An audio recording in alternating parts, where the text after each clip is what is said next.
Good morning, मी doctor Madhuri वंगपटे, निर्मल hospital, Miraj. आज आपण जाणून घेऊयात सेन्स ऑफ प्रॉप्रिओसेप्शन आणि याच्याशी रिलेटेड कोणते सेन्सरी इश्यूज असू शकतात।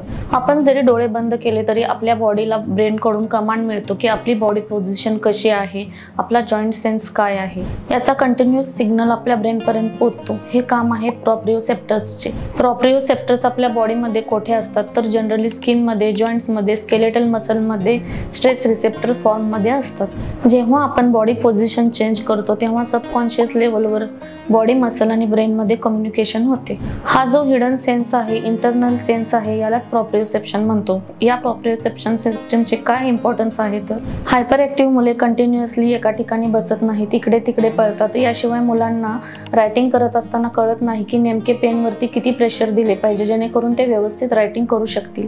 बॉल थ्रो करत असताना आपल्या टार्गेट पर्यंत पोहोचण्यासाठी किती प्रेशर दिले गेले पाहिजे हेही मुलांना कळत नाही। बॉडी मसल आणि ब्रेन कनेक्शन कसे स्ट्रॉंग करायचे तर यासाठी मुलांकडून वेगवेगळ्या प्रकारच्या प्रॉप्रिओसेप्टिव्ह ऍक्टिव्हिटीज करून घेतल्या पाहिजेत। त्यामध्ये बॉल ऍक्टिव्हिटीज करून घेऊ शकता, हेवी ऑब्जेक्ट मुलांना उचलायला सांगू शकता, जसे की भाजीची बॅग, स्कूल बॅग, पाणी बॉटल मुलांना उचलायला सांगा।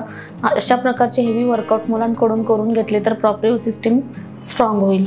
जर तुम्हाला वाटत असेल की तुमचे मूल फार क्लमझी आहे, बंपी आहे, तर त्या मुलाकडून वेगवेगळ्या प्रकारच्या प्रॉप्रिओसेप्टिव्ह ऍक्टिव्हिटीज तुम्ही करून घ्या, त्यामुळे तुम्हाला बेटर रिझल्ट्स भेटतील।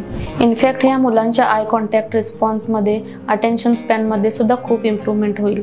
अधिक माहितीसाठी निर्मल ऑटिझम अँड लर्निंग डिसॅबिलिटी सेंटरला भेट द्या किंवा खालील दिलेल्या नंबरवरती संपर्क साधा। धन्यवाद।